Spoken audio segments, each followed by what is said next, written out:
ជំរាបសួរលោកគ្រូអ្នកគ្រូនិងមិត្តភក្តិទាំងអស់គ្នាខ្ញុំបាទពូយ៉ានសង្លីដំណើរឲ្យក្រុម robot បូមទលីនឹងជួយការ៉ូឆ្លាតវៃពូយើងមកពីសាលាអគ្គសេនាធិបតីតេជោហ៊ុនសែនរ៉ូតាសកណ្ដាជាសិស្សជំនាញអគ្គសេនីចំនួនទី11ដែលមានសមាជិករួមក្រុមរួមមានដូចជាសម្បត្តិពូយ៉ានសង្លីជាប្រធានក្រុមសារុនដារិនជាអនុប្រធានសង្ឃហាលីមផារ៉ានិងសុខាចន្ទរិកជាសមាជិកបន្តទៅទៀតនេះយើងនឹងនិយាយអំពីសេក្វីដំណើរការរបស់គម្រោងនេះគឺជាគម្រោងរបស់យើងខ្ញុំសម្រាប់សេក្វីដំណើរការរបស់ robot មួយនេះដំបូងយើងប្រើប្រាស់ Bluetooth ដើម្បីទទួលរលកសញ្ញាពីទូរស័ព្ទហើយរលកសញ្ញាទាំងនេះនឹងបញ្ជូនទៅកាន់ Arduino ដើម្បីបញ្ជាឲ្យ driver ដំណើរការកង់ទាំង4និង function ផ្សេងៗនៅលើតួឡានសម្រាប់របស់គម្រោងយើងខ្ញុំមានអត្ថប្រយោជន៍សម្រាប់ជួយសម្រួលកម្លាំងមនុស្ស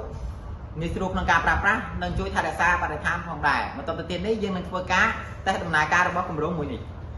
ជាដំបូងដើម្បីបើកដំណើរការកូនឡានមួយនេះយើងត្រូវការប្រើប្រាស់ app មួយដែលមានឈ្មោះថា Bluetooth RC Control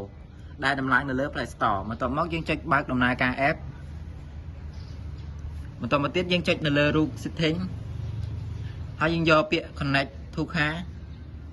ហើយយើងចុចយកពាក្យថា XC05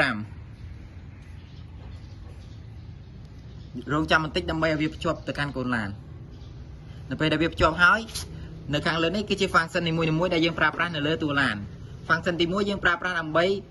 បើកបូមទូលីនិងបិទ motor បូមទូលី function ទី2យើងប្រើប្រាស់សម្រាប់បូមទឹកនិងបិទដំណើរការបូមទឹក function ទី3យើងប្រើប្រាស់សម្រាប់ជូតការ៉ូ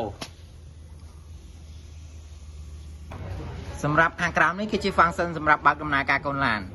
ប៊ូតុងមួយនេះប្រើប្រាស់សម្រាប់បើកដំណើរការកូនឡានឲ្យទៅមុខហើយប៊ូតុងមួយនេះប្រើប្រាស់សម្រាប់បើកដំណើរការកូនឡានឲ្យថយក្រោយឯប៊ូតុងមួយនេះប្រើប្រាស់សម្រាប់ដំណើរការកូនឡានឲ្យបង្វិលស្ដាំរីឯប៊ូតុងមួយនេះប្រើប្រាស់សម្រាប់ឲ្យកូនឡានបង្វិលឆ្វេង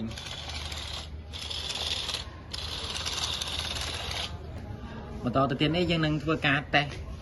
ដំណើរការជាក់ស្ដែង